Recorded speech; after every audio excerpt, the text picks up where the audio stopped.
यह बड़ी खबर बिहार से है, जहां धूमल सिंह, अनंत सिंह और अमरेंद्र पांडे जैसे बाहुबलियों के रथ पर सवार हुई नीतीश कुमार की जनता दल यूनाइटेड।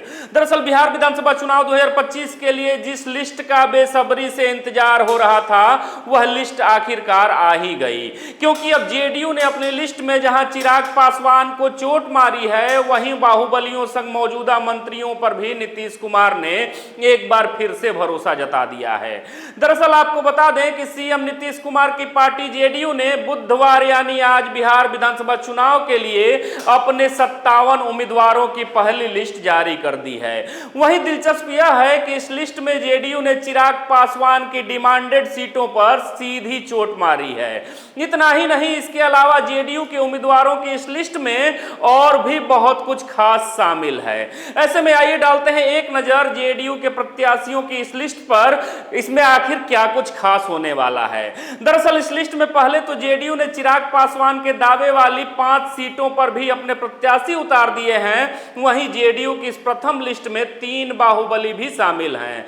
अतः इसको राजनीति की भाषा में कहें तो जेडीयू के उम्मीदवारों की सूची में 3 प्रभावशाली और विवादित छवि वाले बाहुबली नेताओं को उम्मीदवार बनाया गया है, जबकि 10 अनुसूचित जाति यानी एससी वर्ग के प्रत्याशियों को टिकट देकर जेडीयू ने सामाजिक समीकरण पर भी अपना ध्यान केंद्रित किया है। दरअसल स्पष्ट कर दें कि जेडीयू की ओर से जारी सूची के अनुसार मोकामा से अनंत सिंह, एकमा से धूमल सिंह और कुचायकोट से अमरेंद्र पांडे को टिकट दिया गया है।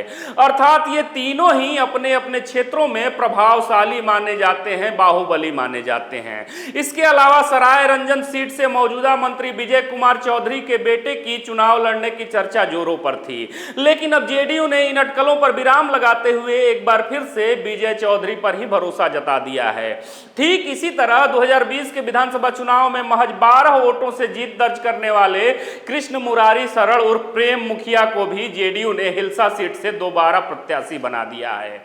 अर्थात निष्कर्ष के तौर पर देखें तो इस सूची में 18 मौजूदा विधायकों को दोबारा मौका दिया गया है, जबकि 2 विधायकों के टिकट भी काटे गए हैं। लेकिन सबसे दिलचस्प यह है कि जेडीयू ने चिराग पासवान के दावे वाली 5 सीटों सोनबरसा, अलौली, राजगीर, एकमा और मोरवा पर भी अपने उम्मीदवार घोषित कर दिए हैं। साथ ही अपने मौजूदा मंत्रियों पर भी नीतीश कुमार ने एक बार फिर से भरोसा जताया है, क्योंकि एक तरफ जहां मंत्री रत्नेश सादा को सोनबरसा से दोबारा उम्मीदवार बनाया गया है, वहीं इससे पहले जेडीयू के वरिष्ठ नेता और ऊर्जा मंत्री विजेंद्र प्रसाद यादव ने मंगलवार को ही अपना नामांकन दाखिल कर दिया था।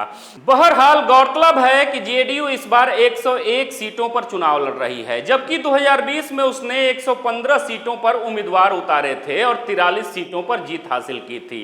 ऐसे में सूत्रों का कहना है कि इस बार जेडीयू ने सीटों की संख्या से ज्यादा ध्यान उन सीटों पर केंद्रित किया है जहां जीत की प्रबल संभावना मानी जा रही है। लेकिन अब देखना दिलचस्प होगा कि नीतीश कुमार के इस अनूठे प्रयोग से चुनाव परिणाम 2025 कितना प्रभावित होता है। इस पर आप क्या सोचते हैं? आप भी जवाब जरूर दीजिएगा। फिर से मिलेंगे एक नए वीडियो में, तब तक देखते रहें खबरों खिलाड़ी। जय हिंद, जय भारत।